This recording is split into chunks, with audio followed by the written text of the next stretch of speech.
What's up? Welcome into the CHGO Bears Podcast, presented by PointsBet. Use promo code CHGO to get 2 risk-free bets up to $2,000. What's up, Bears fans? It is back to work Wednesday. As Mark Trestman used to say, oh my, wow. For some reason, I thought you guys were in different chairs, and it just freaked me out when I turned over and looked at you. Carmi V just sat down and took my seat. Is this your seat? I'm sorry. You know, and I was like, this is where I was. It's aesthetically pleasing to have you between these two clowns. Okay, all right. That makes sense. Yeah, I'm like, I don't know. In my head, though, I had it like I've been in my computer like doing the last second show prep, and I didn't really pay attention to who was sitting where, and I just turned over. We're really stealth, Adam. Well, you guys have the same name. We do. Now That's you're true. sitting in does it different really? chairs. Yeah. Does it really matter who's next to you because we're either way the same person. Either way, Carm is sitting next to me. Yeah, exactly. Yeah, and shout out to you in audio land. Listen, this is just so you know, you don't care, and we know that. We're thinking of you too. Good save.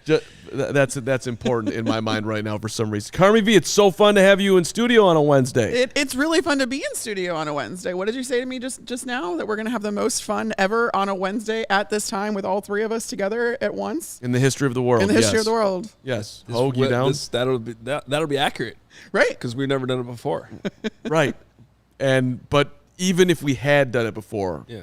This is going to be the best one. All right, we need to lead with the most important thing: how to go against Koenigsberg last night. So, everybody wants to know. I want to thank, as I put on Twitter, I want to thank Nicholas Moriano, who kicked my ass on the ping pong table here. He also beat Lawrence yesterday. Do we have to talk about that? Yeah, and I walked out of here, and I was in a daze, and I didn't know how I was going to get myself right for, what's his name?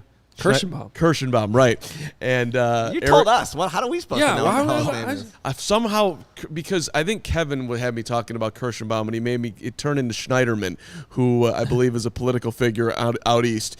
And so now I'm back to Koenigsberg. But so right before the match, I want to give credit to Iga Swiatek, the #1 woman in the world, and old school Martina Navratilova. Somehow on TikTok, I found both of them, and they gave me these tips, and I walked in, and I stared him down, and I said, today is the day, Kirschenbaum, that you're going down. So after 3 losses to him, I kicked his living behind last night, and in convincing 6-3, 6-2 fashion, and I walked out of there, and I got in my car, and I then proceeded to listen to the White Sox and tweet at you to celebrate, which was a rough ending for all of us who were hoping that the White Sox would keep their thing alive. But yes, victory, and but Kirschenbaum threw down the gauntlet at the end because this is just the regular season. We're going to be in the playoffs. He's like, see you next time. I'm like, no. There's no next time right now.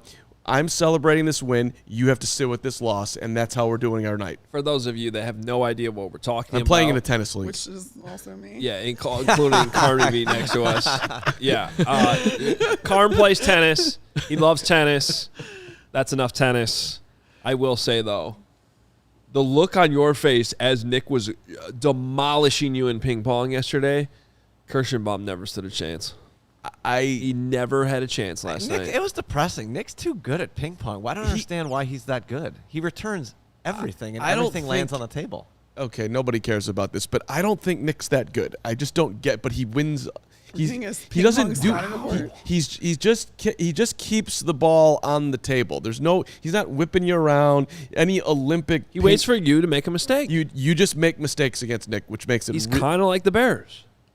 He's like the Lovie Bears. Just trying to hang around, waiting for you to make a mistake. Great transition. I was going to say, great. Braggs is in the comments talking smack. Enjoy your victory, Carm, because Sunday I'm out competing you in every facet of the day.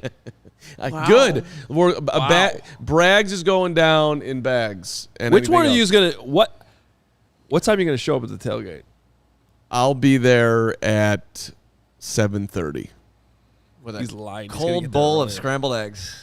He's trying to throw Braggs off. Yeah, check out our interview, or the interview that I did on our YouTube with Jeff Morrow. If you like cooking or just people with a fun personality, Jeff Morrow was hysterical, and I tried to get him. I'm trying to get him to come to the tailgate. If people don't know who Jeff Morrow is, he's the Sandwich King. Sandwich King, on the kitchen, Chicago sensation on Pork the kitchen. And Mindy's. Yeah. So I told him that. He's like, "Well, what can you do?" I'm like, "I make a great scrambled egg," and then the interview went sideways at that point. He was so disappointed. But I didn't want to oversell and underdeliver. That's what I do. It's we got to live in. Isn't that supposed to be the other way around? There, you're supposed to undersell and overdeliver. Right. Yeah. Right, Okay. Right. Just wanted to clarify that. Also, shout out to my dad in the comments telling me that my 1-year-old is sleeping through the podcast. Good. Heck yeah. Kegs and eggs. I don't know if I'm supposed to be offended by that or not, but I'm glad she's taking a nap. I think that's. I love to put on our pod at night and then go right to bed. I take that as that's how you go to sleep? You listen to yourself? There's a soothing nature to the pod. If you want to be engaged and be on the edge of your seat, you can do that. Or on your phone in the corner of the bed, night. I hope you're not going night unless you're a 1-year-old at noon, though. Oh. Yeah. I wish I'd gone to bed at 7 o'clock last night. It would have been a much more enjoyable evening.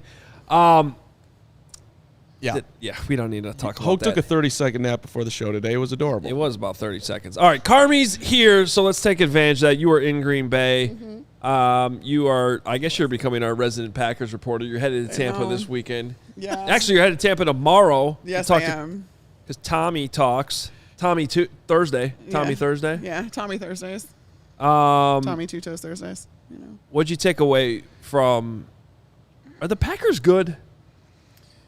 They're figuring it out, and they're gonna be. I mean, if you can, I didn't know how concerned to really be about the Bears' run defense, or if the Packers really just had they did. They had a vendetta to run the ball. They said that all week.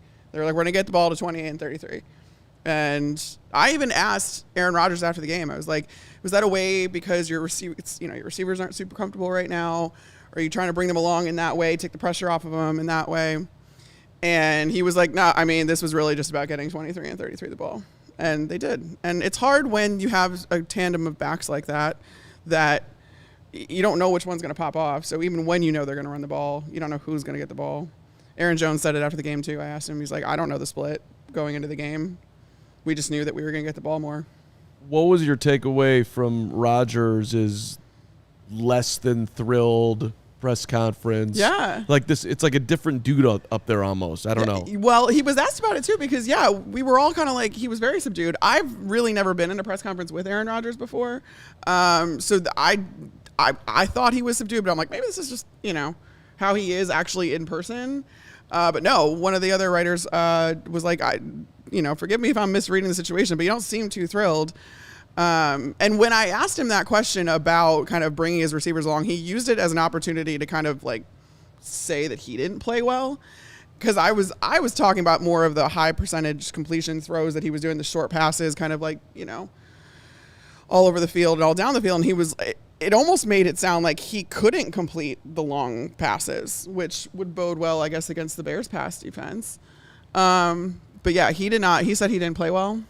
And he immediately turned the page to Tampa, being like, we're going to need to play a lot better in Tampa next week. And he mentioned the Bucs twice already in the press conference. I'm just curious if you both think that it looks like he and Sammy Watkins are starting to figure things out, and that's going to be maybe the best year in Sammy Watkins' career because Aaron is looking for someone to be Devontae. No? Hoge doesn't like it at all? If Sammy Watkins has a good year, it's because Aaron Rodgers is just turning him into something that he can throw the ball to. I don't mean to diminish Sammy Watkins, but when's the last time Sammy Watkins was really good? 5 years ago? I would always say never. Also, but is he going to stay healthy? He's more of a veteran than the other guys he has to throw the ball to. And he's got to throw it to somebody. Do you think Aaron, though, prefers that? If he has to bring a guy along or elevate a guy's play, I think he's more comfortable with veterans. Yeah, I agree. I don't think Randall Cobb's still playing football if it's not for Aaron Rodgers. Right. He's not. No, he's not on a team unless Aaron Rodgers says, I want this guy on the team. He's not on another team. I guess good for Aaron for being able to do that. Packers are good at him, Hoge. That's my take. Yeah. You don't think so? Well, I guess maybe that was too generic of a way to ask the question. Obviously, they're a good football team. They're going to be elite. Elite? Is that what you're at least a 10-win team, worst case scenario. Right. What I'm saying is, are they I don't think this is a Super Bowl team, right? I'm not so sure about that. I'm not either. Especially, how do you take Devontae Adams off the team and they somehow are better? No, that's a fair point. I don't think they necessarily have to be better. I think the NFC's worse. Well, that's true. Yeah. I'm not Super Bowl. I'm saying it as far as getting there. Yeah. They will be whoever comes out of the NFC this year is going to be a prohibitive underdog in the Super Bowl. Not to jump way too far ahead, but sorry, Buffalo looks like I don't know. A juggernaut. Yeah. Yeah. Like, well, and the Chiefs aren't far behind either. So part of the reason why we're talking about if the Packers are legit or not is because I think we're trying to find value in this Bears loss. Like how much, right? So now you turn the page to the Texans. And one thing, I actually kind of like Davis Mills, not as like I would have drafted him to be my franchise quarterback kind of guy, but I think like where the Texans got him makes a lot of sense. 3rd round pick. Yeah. He's a guy, okay? He is not Aaron Rodgers. Like, I was just watching some of the Broncos game. We're going to have Ryan Koenigsberg on here in a little bit from DNVR. He just saw Texans up close last week, so he's going to help us figure out the Texans. But it ain't going to be Aaron Rodgers out there this week. Like, and so this is I'm prepared for the defense to play better this time around. I think the offense can play better too. I would Better. hope so. Like, I mean, yeah, that's the whole. I mean, the Texans are giving up the 2nd most yards per game to any team of any team, and they're giving up, I think, the 26th most. No, other way around, 26th least. So whatever the math is on that, 6th most passing yards per game. Good work on the math. We don't do There we go. math. I'm working on math. Math's not my strong suit. Okay. But yeah, they're like the 6th most passing yards per game. So like now you have an opportunity. I get, the first game, Justin Fields in a downpour, you're not going to have really great passing stats. We all know what happened in Green Bay. 11 passing attempts, 4 in the second half. Now, in order for me to not get start in these conspiracy theories of what the Bears know about Justin Fields that we don't, if he doesn't pass more in this game, then I'm going to really, really start questioning it because you have an opportunity here against this defense. I don't want to say what I'm about to say, but I'm going to say it anyway. You always do. Thank you, Lawrence. I do. You go back and watch the Texans. You know who looks more comfortable in the pocket than Justin Fields? Yeah, that would be Mr. Mills. Yeah. He looks more comfortable. He just does. Yeah. He looks settled in there. The throws don't always look great. Right. It doesn't look as good. It doesn't look great coming out, but I'm willing to listen to that he looks more comfortable going through his progressions. I hate to say this too, because I don't know if you guys are big on Football Outsiders, DVOA. I think of all the analytics to look at on a weekly basis, it's a good one. Some of the good stuff. Texans are a better team. I mean, that's what it says. The Texans ranked 21st. Their defense is 16th. The Bears' defensive DVOA through 2 weeks is 27th. Their offense is 30th. Their special teams are 24th. Nowhere to go but up, baby. The stat that came out, the Bears have had 28 pass attempts. There's no team in the league that has had 28 completions. Yeah, they have less pass attempts than other teams have completions. Justin Fields ranks 33rd among quarterbacks in passing attempts. Who's 32nd? Exactly. How's he ranked 33rd? There's only 32 teams. It's because the Cowboys have had 2 quarterbacks so far. Yeah. And both Cowboys quarterbacks threw more in their limited time playing. Dak Prescott included. Very pass-happy offense, for the record. Yeah. And, look, Matt Eberflus, can't wait to see you later this week.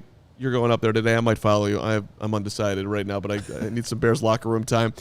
But he was annoyed on Monday. Like Flus? Yes, the Flus. Yeah. Like, yes, we know we need to throw the ball more. Yeah. Yes, we know we need more balance. Yes, we know it's he didn't say that, but yes, we know it's about the quarterback. Right. Like it's going to level out. That's why I'm holding off on the conspiracy theories right now. I'm not getting to whatever. Like, I get that it's a small sample size and the 2 teams, there's all these situations. But yeah, I mean, that's why this game against the Texans is the big. You're at home too. So like, if you don't pass the ball more against the Texans, then I'm going to be worried. I'm not worried yet. Well, and like Texans, go ahead. Maybe some hope for, well, I don't know if it's hope, but anybody worried about Kyler Gordon? Derek Stingley Jr. has been struggling. 3rd overall pick. there's a learning curve there for these rookies. For sure. But that's something I would attack if I'm the Bears. So here's what they're doing with Kyler Gordon might be what they should try to do with Justin Fields, but it has more of an impact on winning when you do it with the quarterback. Kyler Gordon, hey, buddy, we're putting you in the deep end of the pool. Go learn 2 positions and stop the run, playing in the slot, or at least help stop it, set the edge, all that. Cover elite receivers, not the elite, but do all that. And, by the way, it's cool. We understand you're going to have rough moments and learn, and it's going to be better when we're going to be good. Yeah. Yep. Maybe you do they could progress to, hey, Justin, it's going to look probably rough for us having you throw it 40 times right now, which I don't think they're willing to do. But when we're going to be good, it's going to help you. So maybe later in the season, if this doesn't turn, if we think the season goes the way that everyone thinks it might go, do it now. Do it, okay. Do it now. I don't care. Like I said this on Rank's podcast last night. Like I'm okay with those mistakes. Me too. Like because they're new mistakes too. Like you're in a new offense, new system. You have brand new personnel too, which is something I don't think we're talking about enough. Is that not only is the system new, but the roster changeover was a lot. So do it now. See what you have in him now. It's a low-pressure situation. This entire season is a low-pressure situation. But then next season, you'll have a solid evaluation of Justin Fields. You'll have the draft capital you need to add players. You have the cap space to add players. And then you can put it all together. You need to know where the holes are right now. Right, but you're asking a coach, in essence, to not be a coach. Don't try to win, which is what you've been trying to do, or prioritize the future, let's say it in a nicer way, versus doing what you've done your entire life, which is how do I win this football game this Sunday and or Saturday when Luce was coaching college. You can't have it both ways because that's exactly why. I mean, I went back and forth about the second half of the Packers game because I liked that the Bears were sticking with the run because it was working. And I think that I don't like teams when they necessarily chase the score. Hey, the Packers did it against the Minnesota Vikings the week before, and they said we chased the score too much, we abandoned the run too soon. I loved that the Bears didn't do that, and they got David Montgomery going, and they saw what him and Khalil Herbert can really do. But then I'm also like, all right, well that's also taking touches out of Justin Fields' hands. But the problem is, we talked about this yesterday. Once we saw the coaches' film,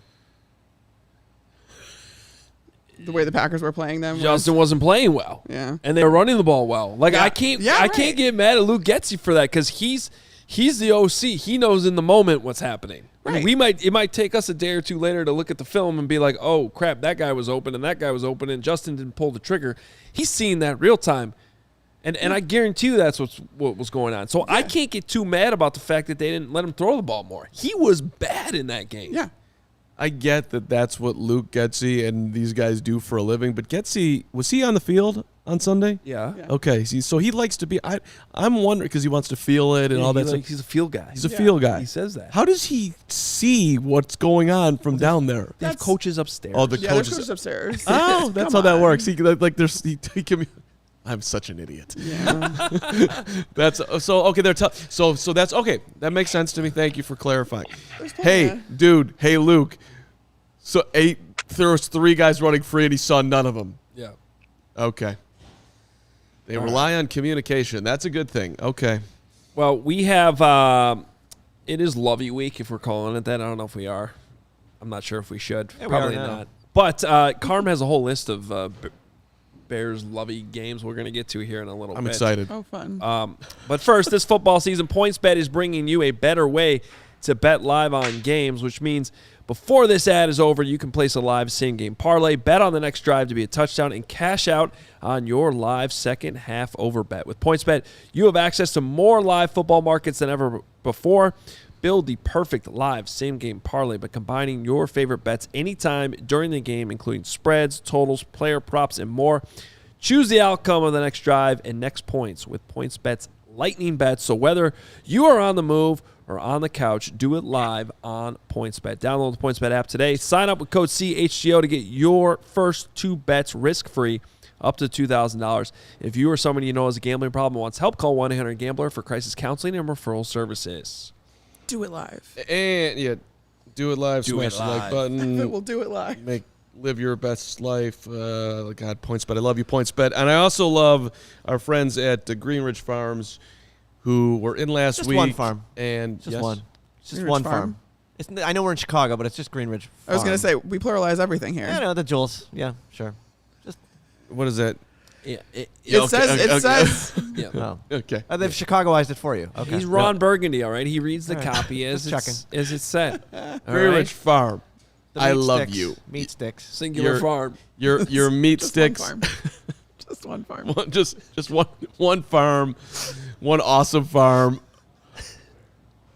Anyway, I don't know if the I can point keep is they have great food. I got it. Thank you very much. Great food, great meat sticks in chicken, in Black Forest beef, you got the jalapeno cheddar Carmi V. It is unbelievable. I gotta go missed all jalapeno of cheddar. this. I missed all of this. It was amazing. The jalapeno cheddar was the winner. I mean, it was a game-changing, amazing day when Green Ridge Farm came calling to our house here at CHGO, and it's got spicy chili too. Chicago local meat and cheese. You want to support local? It's important. Please do that. It makes me so much. As I drink this Starbucks coffee, and I should have gone No with free it. shouts. No free shouts. You can't. Well, it's out there. You can see it. I'd rather buy local. I just didn't. But Greenwich Farm, it's all natural deli meat sausages. They're famous meat sticks. Perfect for tailgating, happy hour, school lunches. The level of detail here, I'm telling you, it's just incredibly noticeable. 16 grams of protein per stick. It's a perfect post-workout snack. And right now, when you order any 3 meat products at greenridgefarm.com and include a pack of meat sticks in your cart, those meat sticks are free. Ooh. Simply by using the code CHGO at checkout. It's two brothers putting this whole thing together. It's awesome. Check it out, Greenwich Farm. Love that. All right. Yes, sir. You got to learn more about the Texans and some other things around the NFL. But we're going to bring in our guy, Ryan Koenigsberg from DNVR. RK. Join us now. We call him RK. He's a big reason why we're all here at All City. And he got to see the Texans last week because they were in Denver playing the Broncos in a game that was kind of painful to listen to. RK, I was listening to the Broncos broadcast as I was driving in last week. It sounded like it was tough. And then I was trying to watch the game last night and a little bit this morning, and that was even tougher. So how are you guys hanging? Are you guys hanging in there in Denver right now? Because it's been a rough couple weeks. Yeah, I am. I'm definitely in the minority, though, in terms of people who are hanging in there. It is pretty crazy out here. Like, we're 2 weeks into Nathaniel Hackett's tenure. People are done. Like, we've already skipped the honeymoon phase, past the regular phase, all the way to the fire him right now phase in a lot of circles, which is crazy to me. I'm willing to give these guys a little bit of time to get it figured out. Only team in the NFL this year with a new coach, new quarterback, new offensive coordinator, new defensive coordinator. So it's a lot to, kind of get on the same page there. But you're right, it was ugly. Like, I was going to say, number one key to the game for the Bears is just know how the play clock works. That was a struggle in the pass regime. So far, that's been pretty good. RK, okay, so give us a little recap of what you saw from the Texans, like what the Bears need to be worried about, maybe what the Broncos were ultimately able to take advantage of in this game, because it was a low-scoring affair. Yeah, I think the biggest thing to note is that Davis Mills is not a scrub. Now, he has flaws, of course, but he can get it out there, and if you give him a clean pocket, he definitely is capable of dicing you up. He's got a good arm. He can kind of make all those throws to all sides of the field. And in the first half, he was kind of moving the ball decently. And then similar to the Broncos game against the Seahawks, they were able to make some adjustments in the second half and kind of slow things down. The big thing for me is you just got to get after him. And, that's kind of a key to the game any week for a team. But that was really, really evident for the Broncos. When they let him sit back there, he was able to pick them apart. Brandon Cooks is a great receiver. He's bounced around a lot, but that guy gets himself open. Nico Collins kind of gives them that bigger option out there on the outside. And Damian Pierce, the surprise maybe of the draft, is a very legit running back. But to me, as soon as the Broncos were able to get pressure, Randy Gregory had a strip sack, Draymond Jones had a strip sack. The Broncos have unreal fumble luck, so they didn't recover either of those right now. But once they were able to heat him up, he definitely was, getting moved off his spots, and he was uncomfortable. And you saw, I don't know if you made it all the way to the end of the game, Hoge, but he just misfired on 4 straight throws to end the game. So once they got him, warmed up back there, that was definitely the biggest difference in the game. Okay, I want to know what's going on with Russell Wilson in your mind. But look, the Broncos rushed for 149 yards, and they put it on the ground 31 times. Everybody here wants to see Justin Fields throw the football and try to figure out if we're making progress or not. But from your perspective, do you think the Bears' best chance in winning is to keep it on the ground? Absolutely. Yeah, I think this game sets up really well for the way that the Bears have been playing so far. Running the ball is definitely their strength. And I thought those two backs looked really good the other night. So that was, the biggest thing for the Broncos. Everyone was kind of losing their mind because at one point Javonte Williams is averaging 7 yards per carry in the first half, and then they kind of went away from him. And everyone's asking out here what's going on? Is it all about let Russ cook, or is it about winning football games? Kind of similar to what people were saying in Seattle, which is kind of funny that we're already there. But that is a huge opportunity for the Bears to kind of just play the game that they want to play and go in, and you can absolutely run on this Texans team.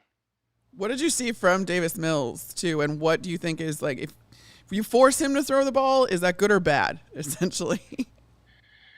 Yeah, it's really. I was impressed. I've kind of been a Davis Mills doubter. We have a guy, Hank, on our show who's a big Davis Mills believer, and we were kind of going back and forth before the game. But I came away thinking he is a capable quarterback.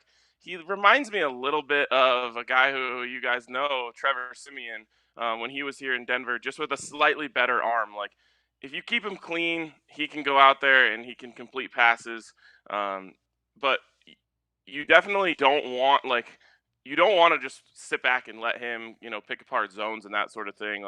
If I were calling the plays out there, I would definitely bring heat early, because it wasn't until the Broncos kind of knocked him out of a rhythm that that they were able to start forcing some more punts and not let them drive down and kick field goals. All right. How worried are you about Nathaniel Hackett? Because, doesn't look too good.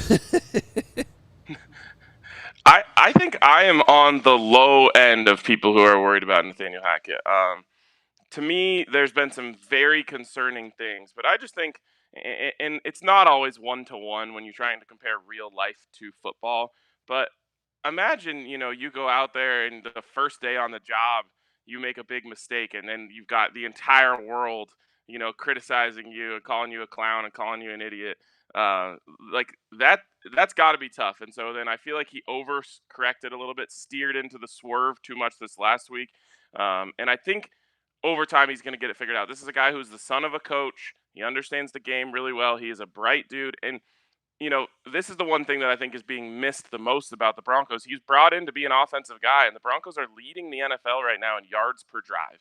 So they aren't finishing in the red zone, and that is a massive, massive problem for them going forward. But the play calling from Nathaniel Hackett between the ones, really, not even between the 20s, between the ones, has been really good. They've moved the ball well. Russ in game one is 340 yards on 70% completions. It's not like, he was terrible in that game. The biggest problem for the Broncos right now is punching it into the end zone, and I think they'll get that figured out. And once they get that figured out, I think everything else is gonna come to Nathaniel Hackett a little bit easier. I don't mean to try to put you in a corner here, RK, but you can't, I don't think, teach understanding what is required in the moment and making decisions as fast as you can. I mean, that's what a head coach has to do. He seems to have a gap on that. I don't know if you see a pathway for that to close, or, I mean, maybe he hires somebody who can tell him when to take a timeout, but there's more to it than just that for what we're seeing so far, at least. Yeah, absolutely. And that, I think you hit the nail on the head for what's going on for him right now. It's moving a little bit too fast. But for him, one thing that I've been impressed about is he's aware of it and he's willing to admit it. Vic Fangio had very similar issues with the game management stuff, and he was very kind of stuck in his ways, hey, this is the way we do things. I don't want a game management guy. I don't care about the analytics, those sort of things. Whereas Nathaniel Hackett essentially said, like, he's caring about too much. He's essentially got too many people in his ear. Hey, here's what the analytics say. Here's what the time, says, all this stuff. And he's like, I need to pare it down a little bit so I can make decisions a little bit quicker. I think there's a learning on the job thing going on right now. I think you're right that you can't necessarily teach it, but I think you might be able to just learn it from situations. At least that's what I have to hold out hope for. Well, and I'll tell you this is like the way we've been looking at it from Chicago, because this has been a big enough national story that, everybody's been talking about it. And I know Bears fans here in Chicago are like, this is some Matt Nagy vibes. Yep. And part of it is, and by the way, I still say this, like, if Matt Nagy ever gets a head coaching job again in the future, which I don't know if that's ever going to happen, but I think he can be better.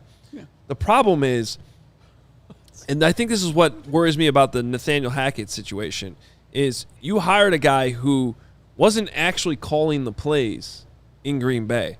So now you're hiring him to not only be the play caller, but also, by the way, now you're the head coach. So he's got a lot on his plate, and one of the things we saw from Nagy over and over again was somebody who was buried in his play sheet too much and not aware enough of what's going on in all three phases in the middle of the game, because there's so much happening. So I actually think you can learn, figure that out on the fly, but it's still worrisome. Yeah, I don't, not to be like the people who are saying, hey, any quarterback can be good eventually, because Josh Allen became good eventually. But like Andy Reid went most of his career being known for terrible clock management, not knowing when to call timeouts, that sort of thing. And he kind of grew out of it. Now, that took a long time. The Broncos need to microwave that process a lot. But I do think you can kind of figure it out. He's learning on the job, but I think you're right, Adam. He has too much on his plate right now, and he probably needs to trust some people and take a little bit off his plate. I don't know what that is. The number one thing that I do not want to take away from him is play calling, because I think he's actually doing a good job of it. And again, you brought in an offensive coach to try and fix your offense. If you're passing off the play calling duties a couple weeks in, then you're admitting a much bigger problem. I think he needs to take maybe clock management, that sort of stuff. He does have a coach for that. I think maybe he needs to trust that coach maybe a little bit more, and then move forward. Okay. Well, sorry, one thing too. I just want to point out. I think, correct me if I'm wrong, but both of his coordinators are first-time coordinators too. Correct? So that's the other thing. Yep. And when you bring in a head coach that's not been a head coach before, on top of that, he doesn't have any experience to lean on his staff. That's hard. Yeah, he is leaning on Dom Capers, who he has as kind of a special assistant, which at least gives him something there. But yeah, that was a concern that we said from the start. And right when he hired that staff, it was like, wow, they're really trying something new here. I mean, there is little to no experience in their position all across the board. And we knew from the start there's just has to be some growing pains that come with that. And those have obviously already reared their head. All right, from what you saw from the Texans last week, do you think the Bears are able to win this game on Sunday against Houston? I do. I think that, Justin Fields, especially being able to get outside of the pocket and make plays with his feet, is going to be really open, especially once they start getting that running game going, which they should absolutely be able to do. Start running the ball, use that play action, let Justin Fields just go be Justin Fields. And like I said, I think this sets up really well as just a game where the Bears can just be the Bears. Now, I know you guys are kind of in the information gathering stage with Justin Fields, so I'm sure people are eager to see him throw the ball more than 12 times, but I don't think you need to do that this week, and that should be very helpful for a Bears win. Okay, before you go, and this is probably not necessary, but I like competition. So can you explain how, Denver can compete with Chicago in any way, shape, or form? Because we all know that we're the best sports city, and we had Jordan, and we had Ditka, and Denver, wow. There's an Elway, but, I don't know, the Nuggets, Jokic, Fat Lever. I mean, what is that? And, I mean, you're just, taking, Cubs scraps and Chris Bryant at this point. Coors Field is sweet, but, I mean. He was at Coors Field last night. I was. Drinking beer out of a hot dog straw. If we're being honest, I love Denver and Coors Field and 300 Days of Sunshine, but CHGO Chicago, let's go. I think a nice friendly rivalry makes sense for us. I like it. I love the fact that Chicago reminds me of Denver in many ways, just in terms of the people and the way they act. But I would just say Super Bowls. That's where we've got you. Three in my lifetime versus, I believe, 0 from the Bears. So that's where Denver's got Chicago. Boom, roasted. Yeah, the back-to-back Elway thing, I just felt it right. That was such a sweet ending to a career. But, there's that, and then there's, 6. I don't know. Oh, okay. Yeah. Yeah, well, you definitely got us in the basketball and baseball categories. RK, appreciate you jumping on today. That's weird to say that we have anybody in baseball, even with the 2 teams, because we are. Baseball's over as of last night. Baseball's over, as far as I'm concerned. Great stuff, RK. What's baseball? Thanks, guys. All right, there he is, Ryan. Oh, no. Oh, some Malort for you, apparently. I won't drink this, but we have. Malort? Whenever you come back to Chicago, RK, we got it for you. We don't have that over Denver. That's Thank you. disgusting. I'm sure it won't be going anywhere by the time before the next time I come out there. I'm pretty sure you're the one who drank this, and we'll have to drink the rest. He loves Malort. Okay. Fact. All right, buddy. Talk to you soon. There he is, Ryan Koenigsberg from DNVR. Make sure you check out the work that they're doing over there. Awesome stuff. Their social media is fantastic. And I saw you in the chat, Torian. Everything that we were just teeing up with that's their problem. Well, it's true. It's no problem. But they played the Texans this week, so. Yeah. We don't have the Nathaniel P. Hackett problem, but what's going on? One of the funniest things I heard about Nathaniel Hackett this week was from Cousin Sal on the Bill Simmons podcast.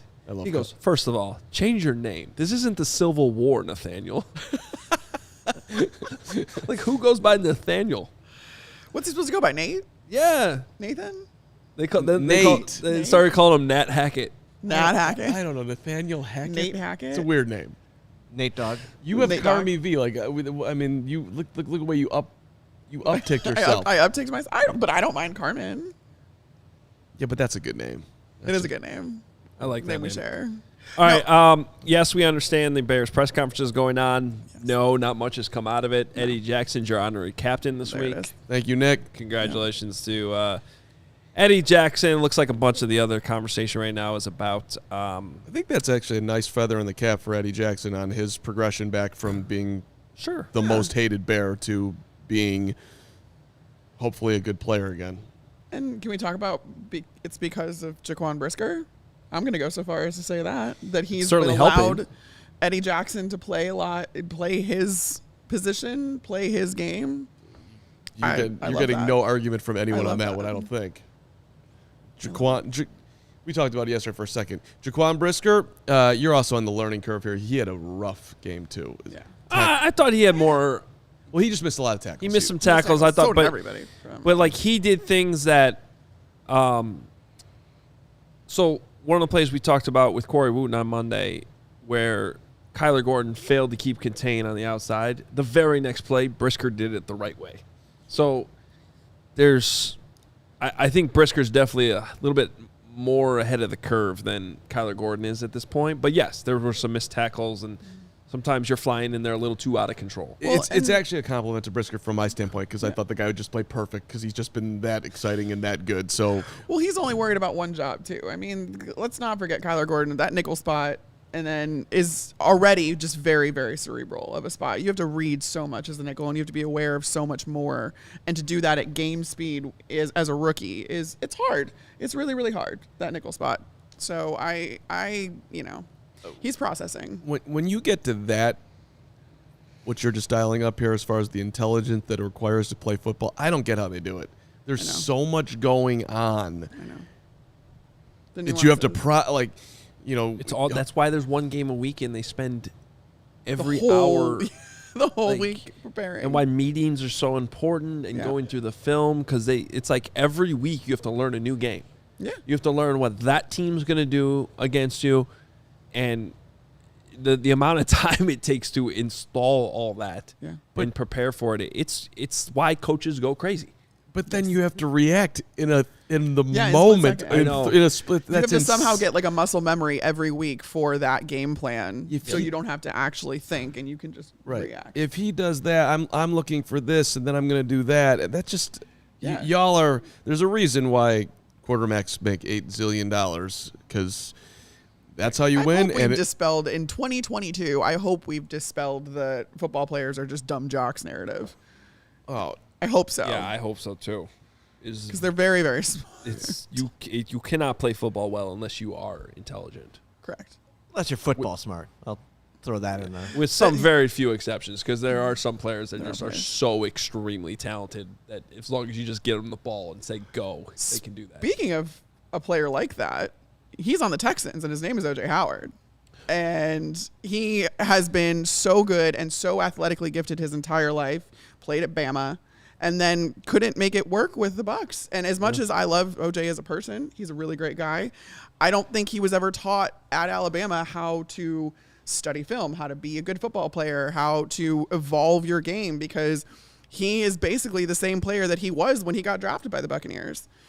And you saw that he's the only tight end in the league with 2 touchdowns right now, but he also has like 4 yards or something like that. Like he's got 2 touchdowns, but he's used as that red zone target because he's a big body and he can catch, but you don't really make him run routes and you don't really kind of make him think a lot. And I thought that was very interesting to bring it back to the Texans. Yeah, absolutely. great job. Loved it. I want to hear more about the Texans. I want to hear more about Lovie Smith. Carmen has a list of games from the Lovie Smith Bears era. But first, I want to make sure you know that Game Time is the hottest new ticketing site. It makes it easier than ever to score the best deals on tickets to sports, concerts, and shows. They're the official ticket partner of CHGO. We want to make sure that you're using Game Time. If you've ever dreamed of sitting in a seat that you never thought you could, maybe the 50-yard line. Pulling it up right now. This weekend at Soldier Field. But you don't even need to go 50. Just you want to get in the building. You want to come to our tailgate Sunday morning and then last minute be like, hey, I wonder if I can get in. Check out the Game Time app. They have the best tickets that you can find. The biggest last-minute price drops can be found on the seats that you thought you could never buy. You're not going to find a better deal this season. So if you love CHGO, you'll love Game Time. The best way to support us is by buying your tickets through the link. It's right there in the description on YouTube. If you're watching us live, join over 15 million people who have downloaded the Game Time app and score the best seats to all your favorite events. Just looking at Sunday, 134 gets you in the building up top, which is a great way to watch a football game. But if you want to go big and you're just, having a good week at work or whatever, 319 puts you about 10 rows from the field, basically at the 35-yard line. Treat yourself. See Lovie up close. See Justin Fields up close. Oh, that magnificent beard. I'm so glad he still got it. Oh, yeah. Yeah, I wish he had that beard when he was coaching the Bears. I know. It wasn't as white, though. Yeah, I don't think, his hair was more salt and pepper. Were you in Tampa when Lovie was there? No, I got there the year after. I was there for their first year at Dirt Cutter. I did have Lovie Smith. Somehow I found it. I don't know where I found it. At my desk was a Lovie Smith business card. So I put it up on my desk. Bears are 2-0 against Lovie Smith. That counts for anything. They are, as a member of the Buccaneers. Yeah. So he came back in remember he sat out the 2013 season, came back in 2014. Fun fact about that win, the Bears over the Bucs at Soldier Field in 2014. That was Mark Trestman's last win as a Bear. Oh. Wow. The end of the Mark Trestman experiment. That was it. I think they lost the last 5 or 6 games, whatever it was that season. All right, Carm has gone back in his memory bank, and what do you got for us, buddy? So I've gone back in my bank and through the internet. We're doing the top 5 Lovie Bears wins. We're doing it in chronological order. You can do your own order with this if you'd like, and or add in any other games you two or anyone anywhere really. But what made my list going back to Lovie gets here in 2004, tells everyone he's going to beat the Packers. Bears did not beat a lot of teams in 2004. They went 5-11. Offensive coordinator 2004. Trivia in the moment. Anybody?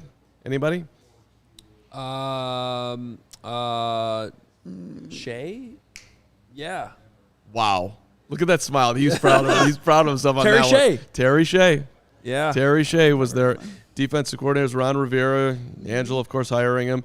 The Packers losing to a Terry Shea-led offense. There you in go. 2004, when the Bears started 1-5, should negate all the wins the Packers have had against the Bears ever since. Well, which is a lot. They didn't really do it with the offense, but 21-10, his second game. They got to 1-1. Mike Brown, 95-yard fumble return for a touchdown. Now he did hurt his right Achilles, and it was out, but did have that. Nick Barnett, Packer linebacker that day, because Lovie came in and he said, "I'm going to beat the Green Bay Packers." Right, that was his whole thing. I can beat Green Bay because as a defensive coordinator with St. Louis, he had forced 10 turnovers against the Packers in 2 games. Like, I'm going to beat the Pack. And Barnett's comment, quote, "I've never been in a fight where some guy told me he was going to beat me up, and he beat me up." So that's awesome. That was a nice little tribute to Lovie. The Bears picked Favre off twice that game. Urlacher stripped him on green. And that fumble recovery, 95 yards to the house. Second longest in Bears history to George Papa Bear Hallis, who went 98 yards in 1923. Papa Bear. So very fun. Yes, that was the Packers lost to the Bears for only the third time in the last 21 games. Bears, Lovie on the board. Brett Favre in that game, by the way, did break Dan Marino's NFL record, 24 touchdowns against a single opponent. Bears, Packer quarterbacks having success against the Bears. That was my first one that I picked out. Kind of fun, right? 2005, a year later, they go 11-5.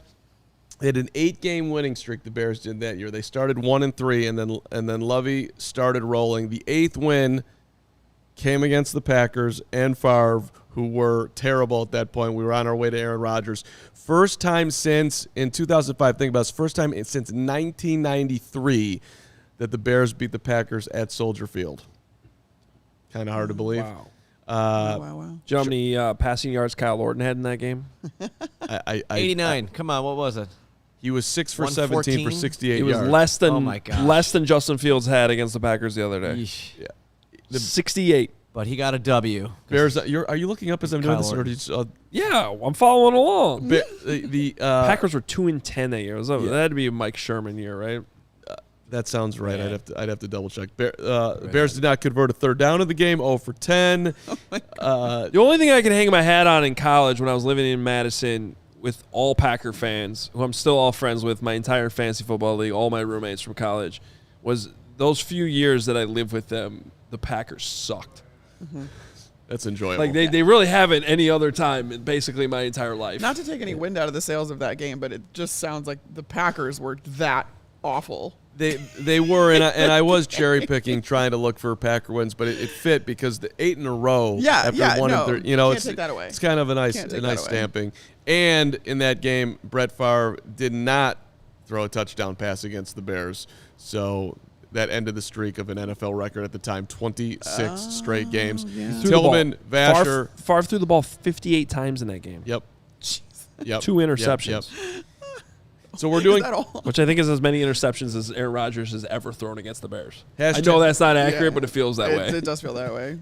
Hashtag Lovie, hashtag Bears, memories of Lovie. Feel free to put yours in the chat, too, any Lovie memories.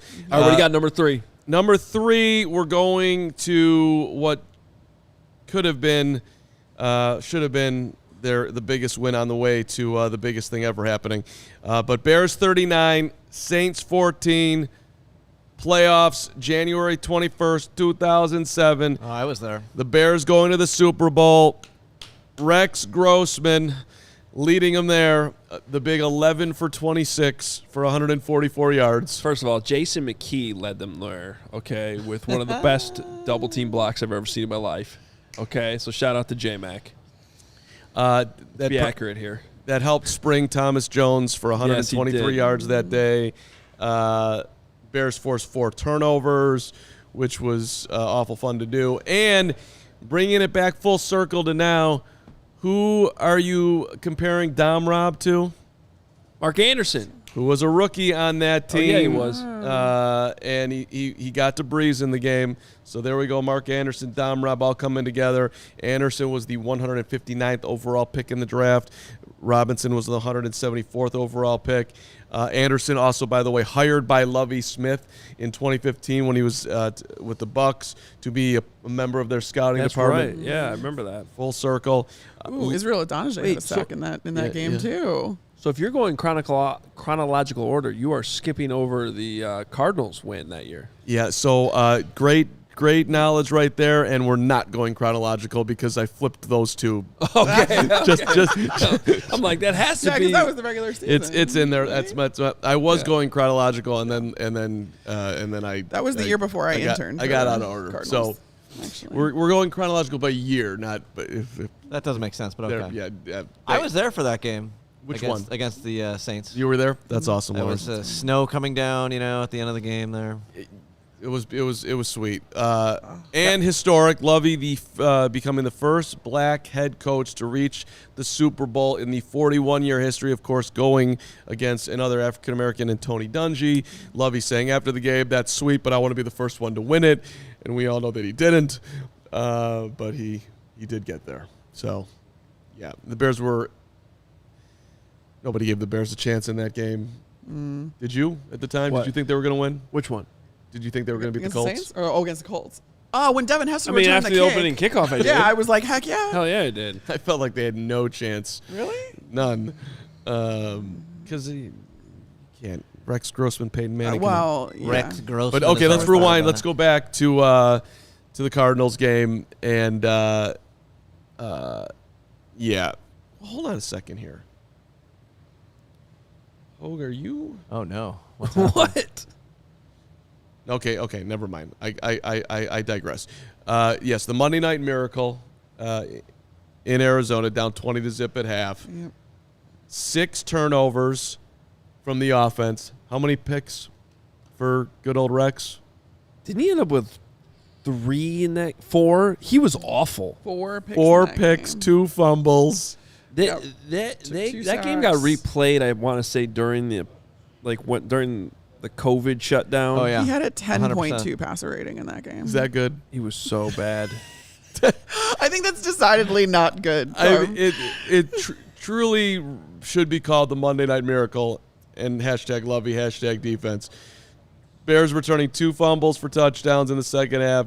Hester, of course, with the 83-yard punt return with 2:58 to take the lead. Neil Rackers, Oh my gosh. 41-yard field goal that could have won it with 53 seconds to go. Right. Just clubs the turf with his foot and misses it after hitting 3 field goals in the game. Again, another Mark Anderson moment. Untouched, crushed liner. That's Mike Brown picked it up right at the goal line, 3 yards to the touchdown. That was with 2 seconds left in the third quarter. Yeah. Made it 23-10. I mean, if there was Just need one play to get it going. yeah, and Devin Hester. And Devin Hester. And Devin had lots of Devin Brian Hester. Urlacher had 19 combined tackles. Yeah. Brian Urlacher, that I don't want to say off the top of my head that was his best game, but it's up there. I mean, it is definitely probably his top Briggs 3. had 15. If you watch the tape, Those 2 combined for 34 tackles. if you watch that tape, it's hard to find a better middle linebacker performance. his comment after the game too, which I pulled out, was first of all, they weren't blocking me, so so that was easy. You might want to do that. Yeah. Yeah, playing. he had the strip on Edgar and James. Yep. Peanut picking it up 40 yards to the house. So that's number 4. We got one more. One more, last one, final Lovey great moment, if you will. Their playoff win over the 7-9 Seattle Seahawks, 35-24, 7 years in. Of course, they sets up the NFC Championship game with the Packers. Cuddy was the Cuddy that we wanted. Ran for 2, threw for 2.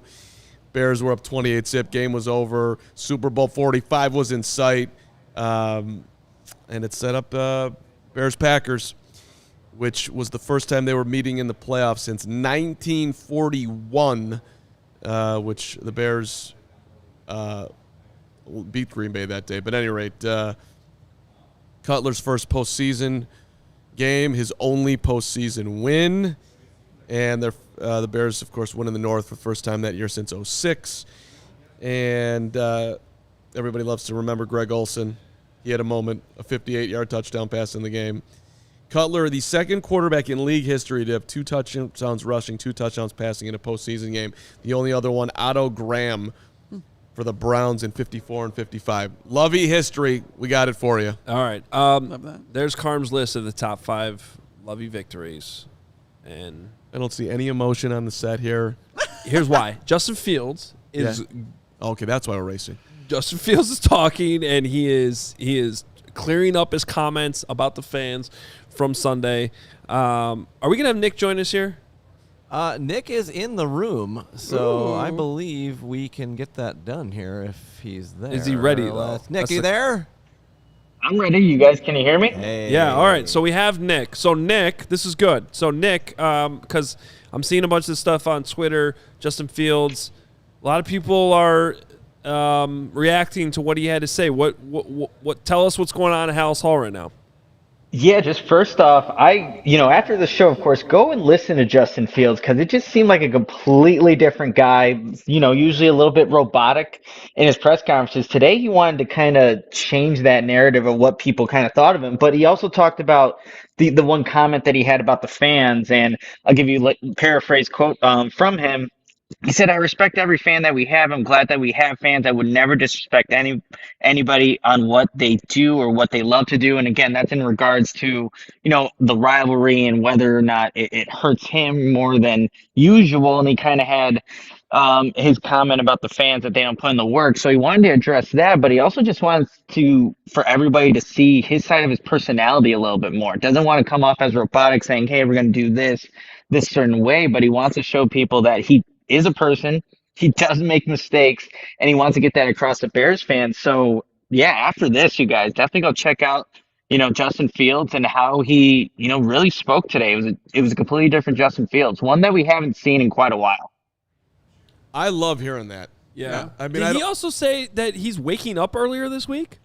Yeah, waking up at 5:45. He said it's waking up about an hour earlier than he used to. And again, it was all because this loss to the Packers, he said this one felt way different than every other loss that he's experienced so far in the league. And he said it's just the emotional investment that he's putting into it. So he's changing up his routine. He doesn't like the idea of losing at all. He was saying like a little story about when he used to play basketball in the backyard with his dad and he would lose, he would cry about it. But it's just the fact that he hates the feeling of losing. And he said this one to the Packers, it just felt different. He did acknowledge it is because of the Packers. The emotional investment that they put into, throughout the work week, and obviously did not see it come up short on Sunday night. That hurt him. So he said this one made him change his routine. He's ready to go and, looking to kind of, obviously change this loss that the Bears have now. I'm not sure how to feel about the fact that he's waking up earlier, that it took like the Packers loss, but I guess it's a good thing. And morning habits are very hard to break, so congratulations for doing that an hour earlier. Nobody wants to get up an hour earlier, so that's high level of motivation. Literally right every day I say I'm going to wake up earlier, and literally every day I don't. Right. I mean, I'm up and then I'm not. So You're pretty good about waking up. I am. I like being up early, but I do too. I like. All right. Oh, I hate it. So, Nick, what does this all mean? I mean, yeah, he's saying the right things. I think It sounds like it's more how he said them versus what he said. and I think partially he's probably taking this loss harder because I think we can all see it now. He did not play well at all. So, what's going to be different this week, I guess? Yeah, no, he did acknowledge that there are some plays that he obviously left out there. The one play where Darnell Mooney's breaking away open, the one deep pass attempt that the Bears actually had in that game. He's like, hey, you know what? I could have done something differently. He also said that Mooney didn't quite run the exact post route that we wanted on that play, but it's going to take both of those guys to learn with each other throughout the season to kind of get that right. And I know there's been some talk about, well, does this coaching staff trust Justin Fields? He only had the 11 pass attempts, and he doesn't see it as a lack of confidence in him that he only got that many opportunities. Like, we have to trust our coaching staff. They've been doing this a lot longer than he's been playing quarterback in the NFL. So we trust Luke Getsy, what the game plan is and how they're going to approach Justin moving forward. And he was asked, well, okay, if you're only getting this limited amount of passing attempts, how can you see your growth as a quarterback? Well, Matt Eberflus talked about it in his press conference. It's going to be a balance. It's going to be something to where throughout the course of the season, they're trying to figure out what's best for the football team. But ultimately, we've talked about this many times in this podcast, you guys. It's also about, Justin Fields' growth. How much better can he become in year 2 as opposed to year 1? So he did acknowledge all of that, and he does see this opportunity against a Texans defense that looks very similar. And he said it too, very similar to what the Bears practice every single day. A lot of guys that play hard, not necessarily a lot of star talent, but you could say the same about the Bears defense, he said, where there's not maybe the big talent on defense, but they know it's going to be a tough opponent that can create pressure up the middle, and he's going to have to, do what he's done in practice to maybe make it work out on Sunday. Nick, we all know that it's more important what you do than what you say, so we'll see how he plays on Sunday and the rest of the way, and we're all rooting for him, clearly, obviously. But would you say that he sounded more confident or more defensive today? I wouldn't say defensive, Mark. It didn't come across as that.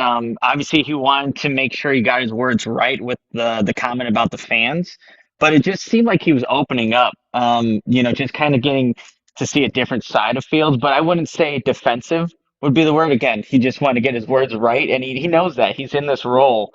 He was also asked, how did you even become aware of those comments that you said about the fans? He's like, well, when you're in this position, obviously you get tagged in a lot of stuff. So he saw Barstool was doing things with his comment, and he called his dad. He called his dad to kind of get some advice there to see how to approach, these things that he has to deal with on a daily basis. He's the starting quarterback of the Bears. So yeah, he didn't sound offensive to me, Mark, but definitely, like I said, after this, go check out Justin Fields' latest press conference.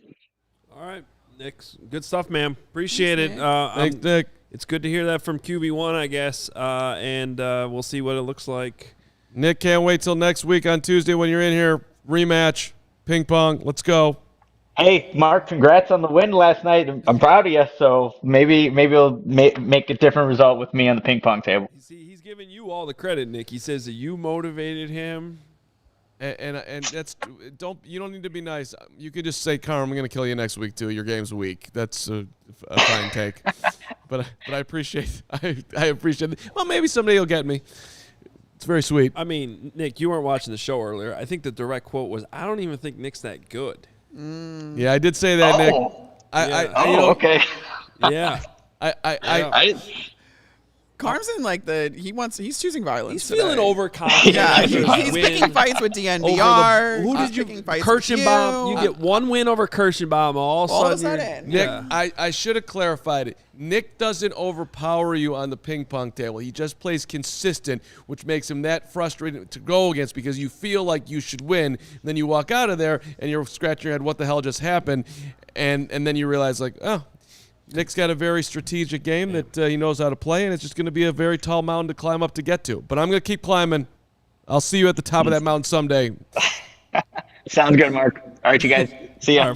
See ya. There's He's Nick. yeah, okay, stop talking. Follow him on Twitter at Nicholas Moriano. That was completely different from what you said earlier when he wasn't with us. Yeah, no, I backed off a little bit. Hey, I just love that everybody in the chat's like, I wake up at 4, I wake up at 5, I wake up at 2 a.m. What time do you wake up at, Carm? I'm a 6:48er, and I wish I was like a 5:12er. 48. So I wake up earlier than 6:48. Yeah, what are you at? I wake up at 6:30. 6:30. Yeah. I wake up when my kid needs to get Well, up to yeah, the bus. that's Which this year's been later. That's good. Yeah, new school. He doesn't have to get on the bus until 7:53, I think it is. Shout out to everybody out there who gets up in the morning and is at the gym before, call it 7. The people that do that, you're my hero. I've wanted to be. I can't get it done. Our guy Bragg just laying bricks. Go to work. Doug asked, "What's a 648er?" Come on, Doug. You know what a 648er is.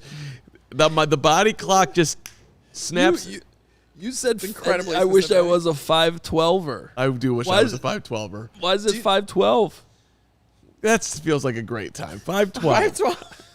5'12. One of my favorite tunes out there to throw it out there is 5:15 a.m. Mark Knopfler. Such a beautiful. I guess I'm technically a 6:39er. Are you a 6:39er? Because I'll click snooze once. And so Okay. then I don't get out of bed till and then it gives me 9 more minutes. And here comes Kate. Look at him, 5'10" on gym days. I mean, 6:45. How many gym days we I got a know, week? yeah, seriously. 3 gym gym days. days at 5'10"? See, that's why he's the head of content. And a Saturday Oh, no. 5'10 on Saturday. Saturday No. gym day. So, okay. Oh, man. I can't get it done. I can give you a zillion excuses. Nick said, like, Bears fit at 7 every day. I don't know how he does it. No, I need to. I'm Yeah, catching I- strays in the chat. You're just Appreciate what? it. I'm catching strays in the chat. Waking up at He gets up at 10 and yells at his coffee. I know who that is, though. I wake know who up that at is. 6:30 and I hate it. I know that guy. Oh, there you Well, go, I'm glad Michael we Nash. just established when everybody wakes up. Hey, speaking of chats, I do have a super chat Oh, yeah. we'd end Ooh. on before we go. Shout out to all the let's, 420ers, by the way. These yes, are brilliant. of course. Shout out to all the 420ers. This is from Eric, $5. Thank you, Eric. Carm, saw my first Bears-Packers at Lambeau Sunday. Bears game is 100% better at Lambeau than Soldier, even with Packers fans. Experience was A+. That's actually not a knock on Soldier. We have to give Lambeau's credit. awesome. Lambeau is Lambeau's awesome. But that's what Bears fans want here, Carm. You can't have we it are here. going. We are going to have a fight right now. You can't have it here. Yes, you can. No, Yes. Lambeau is Lambeau because Lambeau's been around forever. Okay, It's yeah. historical. Agreed. But that's agreed. what Soldier Field We could have been. We could have a Yes. new. Yeah, they we screwed it up. That ship has sailed. All we have to do is break some rules, and there's no reason why the rules can't be broken. We can have a complete teardown, Soldier Field, build it back upright, do what you want to do with McCormick Place, make the whole museum campus the greatest place on earth. We don't have the money. I don't know how we're going to get the money. In The Bears have a fantasy- lot of yes, money. in fantasy land, I you like can to do live all in that. fantasy land every now and then. The Bears have a ton of money. They're about to throw a gazillion of it in Arlington Heights. Why not do it in Chicago? Give them a huge part of ownership of the stadium, if not, and everybody wins. This could be Yeah, done. and let's bring back Meigs Field, too. What the hell? Yeah, I miss Meigs Field and the Yeah. Mayor 3 Daley airplanes that would end up in Lake Michigan every year. in the middle of the night tearing up Meigs Field. That was The was X's sweet. on the runway. Oh, That's no. great. I think that's enough for today, guys. What do All you right, think? Lawrence is ending the show. I love it when he does this. Well, I got So- Blackhawks We're in done. 23 minutes, so let's... So is Daniel Trump. I think training camp opens today or something. Report day for the Hawks. It is. It's opening a training camp. Yeah, 23 minutes. We got the guys from Look at CHGO. that. White Sox got out of the way just in time. Good night, Yes. Sox. Yeah, Good get- morning, Hawks. Get the hell out of the way, Hawks. Sox. Tomorrow, Nick, will have your Bears Texans preview show right here at noon. I'll be over at House. We'll have all the latest from all the news. We'll have it covered. Safe trip to Tampa. Thank you. Enjoy your weekend covering. I thought you were giving me that. we made it happen. We We made made it it happen. happen. We just You get to cover a great game this weekend. I do. We get to cover Bears Very Texans. interesting. And come back tomorrow night for a little football after dark. After dark. After dark. It's gonna get get something weird. in here. Gonna get Yeah. Peck, Big I'll be Dave. on with you we're all- guys tomorrow night. Yeah. What is the game tomorrow night? That's a great question. It's Browns Steelers. I'm on the show. Browns Steelers. I'm still- All right. Yeah. Bye. Talk to you guys tomorrow.